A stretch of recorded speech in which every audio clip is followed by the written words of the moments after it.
أعوذ بالله السميع العليم من الشيطان الرجيم. الحمد لله رب العالمين. وصل اللهم وسلم على عبدك ونبيك ورسولك سيدنا ونبينا ومولانا محمد وعلى آله وصحبه ومن والاه.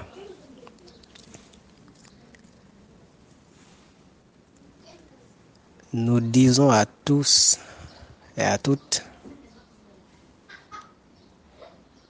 à nos frères et à nos sœurs qui auront la possibilité, je dirais pas la chance, d'écouter cet ta'alim, ce vocal, cet audio. Nous disons tous Assalamu alaikum wa rahmatullahi ta'ala wa barakatuh.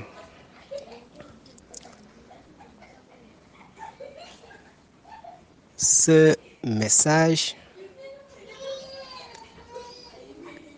nous le faisons à la suite de la demande de notre frère dans la voie d'Allah, Alioun, pour mentionner l'importance, quelques importances, quelques vertus du verbe d'Allah subhanahu wa ta'ala qui est la ilaha illallah. La ilaha illallah qui est al-kalimatul musharrafa. La ilaha illallah qui est al-kalimatul uliya. La ilaha illallah qui est al-kalimatul haqq. La ilaha illallah qui est al-kalimatu sa'adatul islam. La ilaha illallah qui est al-kalimatu tawhid. Avant d'approfondir et de parler réellement sur la ilaha illallah, nous allons d'abord parler de l'importance du zikr. Parce que dire la ilaha illallah, c'est mentionner, répéter le nom d'Allah.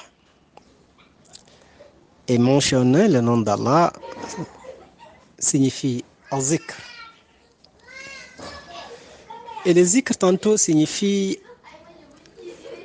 le rappel. Se rappeler d'Allah par ses noms. Le zikr tantôt signifie aussi la mention du nom d'Allah. Mais quelle est d'abord l'importance du zikr? D'abord, il y a le Coran qui dit Inna salata tanha anil fahsha'i wal munkar wa la zikrullahi akbar. Wallahu ya'lamu ma tasna'un. La prière, certes, évite le blâmable et les turpitudes. Wa la zikrullahi akbar. Mais la mention du nom d'Allah est meilleure, a une valeur beaucoup plus grande. Wal zikrullahi akbar. La salat évite les blâmables et les turpitudes. Celui qui cesse les prières est un kafir, comme nous l'avons appris. Mais quoi qu'il en soit de la valeur de la prière, Allah nous dit, c'est pas un autre qui le dit. Wala zikrullahi akbar. La mention, le rappel, le zikr est akbar, plus grand. Sa valeur est plus grande. Et là aussi, nous devons méditer sur le sens de la prière, qui n'est pas se diriger tout simplement vers la Mecque, faire des unités de génuflexion ou de prosternation. Mais la prière, c'est tout ce qui empêche anil fahsha wal munkar. Deuxièmement, Allah subhanahu wa ta'ala nous dit encore dans le Coran waqim as-salat li zikriya. Waqim as-salat, fais la prière li zikriya pour mentionner mon nom, pour te rappeler de moi, pour faire le zikr. Bien sûr, on a l'habitude de dire que tous les piliers de l'islam peuvent être abandonnés en cas de faiblesse, en cas quand on a certains obstacles. Par exemple, quand on n'a pas de l'argent, on ne peut pas aller à la Mecque. Quand on a de l'argent et on n'a pas la santé, on ne peut pas aller à la Mecque. Le jeûne, quand on ne peut pas le faire, alors, et les autres piliers. Seule la prière ne doit être abandonnée pour tout musulman. Mais il peut arriver un moment où on n'a pas la possibilité de prier debout, sans s'appuyer sur quelque part. C'est-à-dire quand on est malade, on a besoin d'un support. Des fois même, on peut prier assis. Des fois même, sur notre lit, on peut prier et on doit prier. Mais on doit se poser la question, celui qui est sur son lit, comment peut-il prier? Où sont les génuflexions? Où sont les prosternations? Mais pourtant, il prie. Pourtant, il doit prier. Mais pourtant, qu'est-ce que c'est réellement la prière? S'il n'y a plus de génuflexion, s'il n'y a plus de prosternation, qu'est-ce que c'est donc réellement la prière? Si ce n'est le zikr. Et donc, Allah nous avait dit bien avant, waqimi salata li zikriya. Fais la prière pour invoquer mon nom. Il dit ailleurs, قد أفلح من تزكى وذكر اسم ربه فصلى. قد أفلح est sauvé man tazakka, celui qui purifie son nafs. وذكر اسم ربه et mentionne le nom de son Seigneur, fasalla, et prie. Mentionner le nom d'Allah jusqu'à la prière, tu pries pour continuer la mention du nom d'Allah. Et après la prière, tu continues encore la mention du nom d'Allah jusqu'à une autre prière. Et en fin de compte, le moment où on reste sans prier, nous ne sommes pas pour autant des mécréants, nous sommes toujours des musulmans. Ce qui fait de nous des musulmans, c'est autre chose que la prière. C'est cette chose-là qui nous maintient musulmans jusqu'à l'heure de la prière. Et à la fin de la prière, c'est cette chose encore qui nous maintient musulmans. C'est pour cette raison donc que la prière est pour le musulman. Et donc il faut être un musulman pour pouvoir prier. Parce que celui qui prie, même s'il en est capable sans être un musulman, sa prière n'est pas valide et acceptée. Parce qu'il n'est pas musulman. C'est ainsi donc qu'on doit savoir qu'il y a une grande distance, qu'il y a très loin entre être un musulman et prier. Et de nos jours, il y a beaucoup plus de prieurs que de musulmans. Et c'est très important de savoir cela. Nous citions juste le Coran pour mentionner l'importance du zikr. On en donne un autre verset où il dit فَإِذَا قَضَيْتُمُ الصَّلَاةَ فَاذْكُرُوا اللَّهَ قِيَامًا وَقُعُودًا وَعَلَى جُنُوبِكُمْ فَإِذَا أَطْمَأْنَنْتُمْ فَأَقِيمُوا الصَّلَاةَ إِنَّ الصَّلَاةَ كَانَتْ عَلَى الْمُؤْمِنِينَ كِتَابًا مَوْقُوتًا فإذا قضيتم الصلاة, si vous avez terminé avec la prière, فاذكروا الله, mentionnez le nom d'Allah, invoquez Allah, qiyaman, quand vous êtes debout, wa qu'udan, même en station assis, wa ala junubikum, et même si vous êtes couché. Et même si vous êtes couché. Et à la fin du verset, il dit Inna salata kanat alal mu'minina kitaban mawquta. La prière doit être faite à des heures fixes, mais le zikr n'a pas d'heure fixe.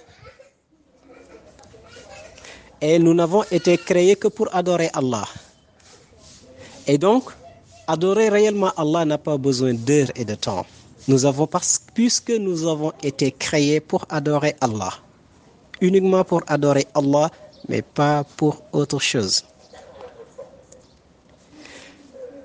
Et ceci montre encore l'importance du zikr, parce qu'après la prière, qui est bien déterminée, en un temps déterminé, après cela, doit continuer le zikr.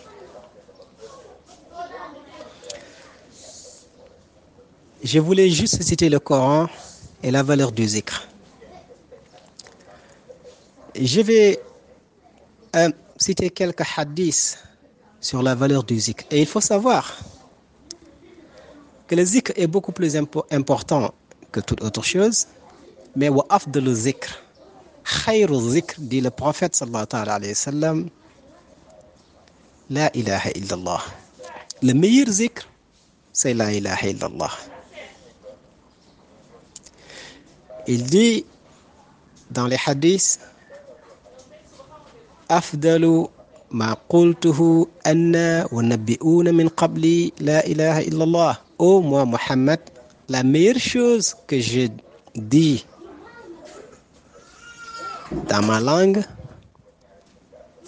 que ma langue dise, la meilleure chose, et même les prophètes qui existaient avant moi, la meilleure chose qu'ils citaient dans leur langue, c'était la ilaha illallah. C'était la ilaha illallah. Afdalu zikr, la ilaha illallah. Tu peux faire n'importe quel zikr, mais le meilleur c'est la ilaha illallah. Et le zikr est meilleur que toute autre adoration. Le prophète sallallahu alayhi wa sallam dit encore sur la valeur de la ilaha illallah et du zikr. فإن الله حرم على النار من قال لا إله إلا الله يبتغي بذلك وجه الله. Allah épargne de l'enfer tout un chacun qui dit la ilaha illallah en recherchant la face d'Allah. En disant la ilaha illallah, il recherche la face d'Allah.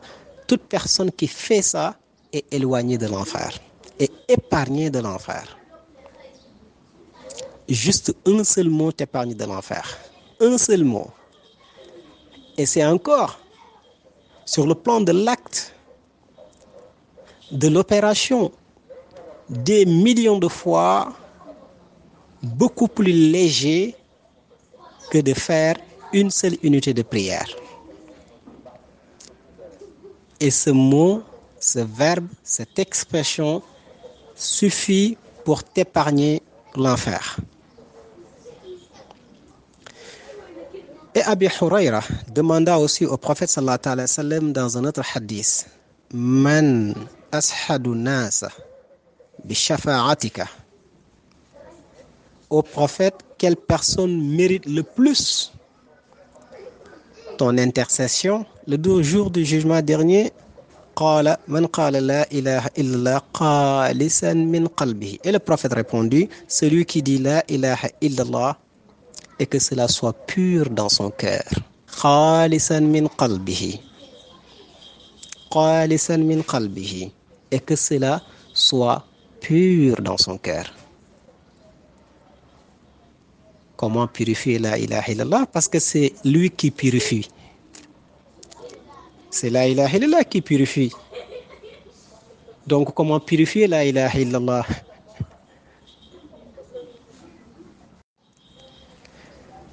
Et il faut savoir encore que le zikr et la ilaha illallah sont les débuts de toute chose, de tout acte d'adoration, sont les deux choses par lesquelles tous les actes d'adoration sont valides et acceptés par Allah. Ils sont les débuts, mais ils sont aussi les fins. Al-Bidaya wa Nihaya. Et pourquoi? Pour être un musulman, il faut dire Ashhadu an la ilaha illallah wa ashhadu anna Muhammadan Rasulullah. Et bien avant cela, le prophète avait l'habitude de dire aux gens qu'il rencontrait soit Aslim Taslam, tu me prêtes allégeance et tu es sauvé. Ou il disait Qulu la ilaha illallah taslimu. Dites la ilaha illallah et vous êtes sauvés. Quand il rencontrait les gens, il leur disait dites la ilaha illallah et vous êtes sauvés. Juste en disant la ilaha illallah. Et pour confirmer cela, s'il y avait un chrétien qui devrait se convertir en islam, quand on l'amène devant les musulmans, on lui dit juste dis la formule Ashhadu an la ilaha illallah wa ashhadu anna Muhammadan Rasulullah. Et les musulmans, s'il meurt à cet instant, il meurt musulman et peut aller directement au paradis parce que c'est la clé du paradis. Puisque on lui a effacé tous les péchés, toute sa vie durant, toutes sortes de péchés à cet instant, mais juste par une expression. Et s'il ne dit pas cette expression, il ne peut être un musulman. Donc c'est cette expression qui fait de l'être un musulman, un soumis à Allah, pour qu'il puisse adorer, pratiquer. Voilà encore la valeur du zikr et son importance, sa précédence sur toute chose. Le zikr est le début, le commencement de notre adoration, mais il est aussi la fin. Parce que la ilaha illallah miftahul jannah. Le prophète dit c'est la clé du paradis. Et il suffit Man kana akhira kallamuhu la ilaha illallah dakhala al-jannah. Celui qui, son dernier mot en mourant est la ilaha illallah, il va directement au paradis. C'est le prophète qui le dit, personne d'autre ne le dit. Celui qui, son dernier mot est la ilaha illallah, dakhala al-jannah, il va au paradis. Cela malgré tout ce qui s'est passé. Parce qu'on n'a pas la possibilité que la ilaha illallah soit notre dernier mot alors que nous ne pouvons pas entrer au paradis. Seuls ceux qui doivent aller au paradis ont la possibilité de dire la ilaha illallah au moment de mourir. Et seuls ceux qui avaient l'habitude de dire la ilaha illallah à chaque fois, qiyaman wa qu'udan wa ala junubikum, quand ils étaient assis, quand ils étaient debout, quand ils dormaient, quand ils montaient dans le bus, quand ils descendaient, quand ils faisaient tout, ils citaient la ilaha illallah. Ce sont ces gens-là à qui leur langue avait l'habitude de dire la ilaha illallah. Leur langue continuera de le dire même s'ils sont morts. Et même si leur langue ne le dit pas, tout leur corps, tous leurs membres disent la ilaha illallah. Donc c'est le début, c'est la fin, c'est par le zikr, c'est par la ilaha illallah que tout ce que nous faisons pour Allah peut être valide. La ilaha illallah est l'âme.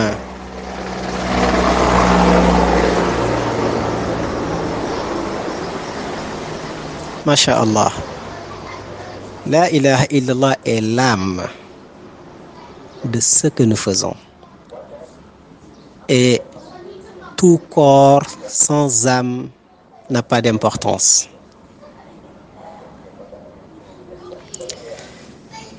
Voilà quelque peu l'importance du zikr.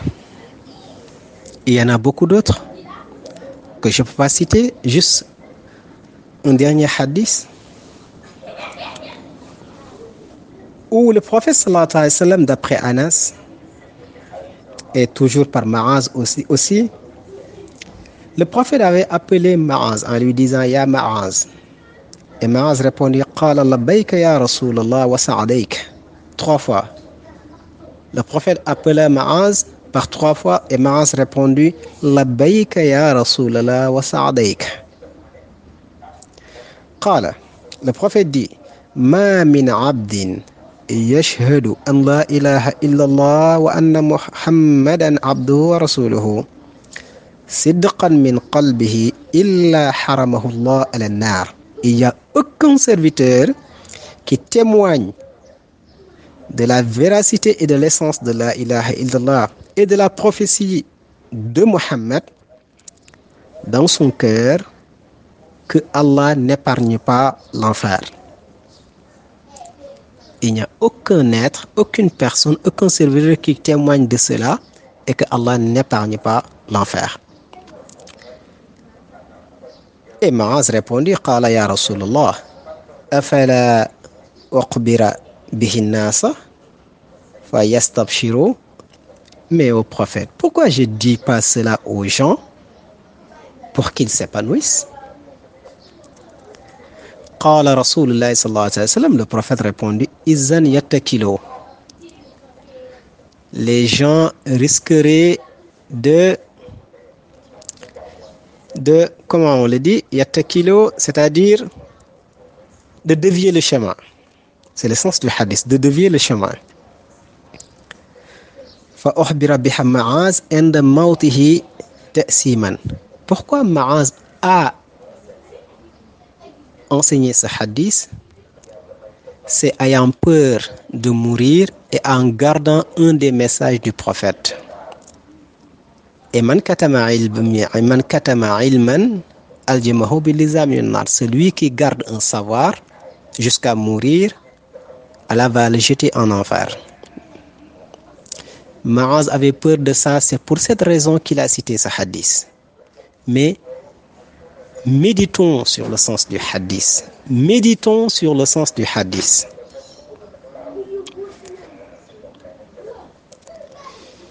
Il n'y a aucun serviteur qui témoigne de la ilaha illallah Muhammad Rasulullah et que cela soit sincère dans son cœur, qu'on n'épargne pas l'enfer. Et pourquoi? Parce que ceci a été déjà enseigné, nous le savons déjà. Nous disons déjà Ashhadu an la ilaha illallah wa ashhadu anna Muhammad Rasulullah. Nous le disons déjà. Mais pourquoi tout ce gel, toute cette importance? Pourquoi Ma'az, qui disait déjà Ashhadu an la ilaha illallah wa ashhadu anna Muhammad Rasulullah, pourquoi lui, il dit encore au prophète Afala ukhbira biha an-nas idhan yabsashu? Pourquoi prophète, je ne dis pas cela à tous les gens pour qu'ils s'éclatent, pour qu'ils s'épanouissent. Pour qu'ils s'éclatent, pour qu'ils s'épanouissent. Ah, il y a un message à l'intérieur. Il y a un enseignement. Il y a quelque chose au fond qui n'est pas juste de dire, de citer ou de répéter. Quelque chose qui donne de l'épanouissement, qui fait du plaisir. Quelque chose qui ôte les voiles.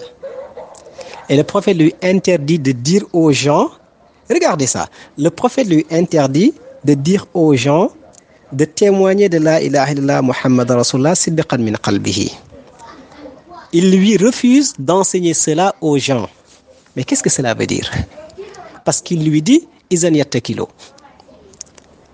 Et si Ma'az n'avait pas peur de mourir, bien sûr, et d'amener avec lui un savoir, un des messages du prophète, il n'allait pas citer ce hadith. Et ce hadith est muttafaqu alayhi. Il est classé muttafaqu alayhi. Il paraît que nous ne méditons pas, nous citons, nous répétons, mais nous ne méditons pas. nous ne cherchons pas à aller derrière ce qui nous est enseigné. C'est notre principal problème. Et grosso modo, voilà l'importance du zikr et de la ilaha illallah. Wa lafzu la ilaha illallah Muhammadun arsalahu al-ilah afdalu ma nataqu man yaskuru fa kullu man ankarahu fa yaxsiru wa man adama zikruhu mustaqdira fa rabihun wala yulaqi kadara. De très beaux vers sur la ilaha illallah Muhammad Rasulullah cités par Cheikh Ahmadou Bamba. Et donc, grosso modo, pour ne citer que cela, voici quelques vertus, ou voilà quelques vertus du zikr et de la ilaha illallah. Et durant ma dernière conférence, il y a quelques jours, je disais que la ilaha illallah Muhammad Rasulullah est un train. Et il y a la locomotive et les wagons.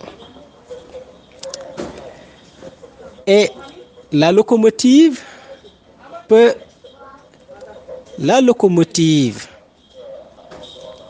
aller toute seule sans wagon.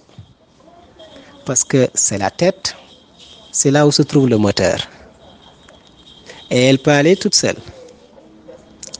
Mais les wagons sans la locomotive ne peuvent pas bouger. Qu'est-ce que cela signifie? La ilaha illallah est la tête. Sans lui, il n'y a pas de vie. Sans lui, on ne progresse pas. On ne voyage pas vers Allah. Non, on ne découvre pas Allah. C'est par lui que se maintient l'islam et progresse l'islam. C'est par la ilaha illallah. Et la ilaha illallah, à lui seul, peut nous amener au paradis. Je dis à lui seul peut nous amener au paradis, comme je l'ai cité tantôt. À lui seul. Il suffit de nous amener au paradis parce que Miftahul Jannah, c'est la clé du paradis. Et tout un chacun qui devrait être tué durant les guerres saintes, durant les djihad, alors au moment de le tuer, s'il dit Ashhadu an la ilaha illallah wa ashhadu anna Muhammad Rasulullah, quand tu le tues, tu as tué un musulman. On ne doit pas tuer celui qui le dit. Si tu le tues, tu as tué un musulman. Et où vas-tu rendre compte de cela? Donc, c'est pourquoi je dis qu'à lui seul, il peut nous amener au paradis. Et il y a j'ai cité beaucoup d'autres choses qui peuvent témoigner de cela. Et Muhammad Rasulullah a besoin de la ilaha illallah. Mais la ilaha illallah peut ne pas avoir besoin de Muhammad Rasulullah. Ouais, la locomotive et les wagons. Bien sûr. Allah était sans le prophète. Allah sera sans le prophète. Allah décide sans le prophète. Mais le prophète ne peut pas décider, aller et être sans Allah. Donc la ilaha illallah suffit. Celui qui le sous-estime, celui qui sous-estime ceux qui récitent, qui mentionnent, qui passent permanemment leur temps à dire la ilaha illallah, ceux-là sont de véritables idiots qui ne savent pas le sens du zikr et de la ilaha illallah. Mais qu'est-ce que c'est réellement l'islam? Oui, bien sûr, c'est pourquoi Cheikh Ahmadou Bamba dit فَلَا تُعَادُوا مَنْ رَأَيْتُمْ فَاهُ يُحْرِجُ لَا إِلَهَ إِلَّا اللَّهِ. Ne soyez pas ennemis de quelqu'un que vous voyez, que vous rencontrez et qui mentionne ou répète la ilaha illallah. Ne devenez jamais son ennemi, sinon vous devenez ennemi d'Allah. C'est vous qui le sous-estimez, mais Allah ne le sous-estime pas. C'est vous qui n'êtes rien. Et ceux qui disent la ilaha illallah sont quelque chose, signifient quelque chose devant Allah subhanahu wa ta'ala. Donc, répétons la ilaha illallah quand nous dormons, quand nous nous levons, quand nous travaillons, quand nous sommes assis et quand nous sommes debout. C'est ce que Allah nous recommande. Parce que c'est le meilleur acte d'adoration, le zikr. Et nous encourageons les condisciples au zikr, à la permanence du zikr. Et à essayer le maximum possible de méditer et de nous purifier par le zikr.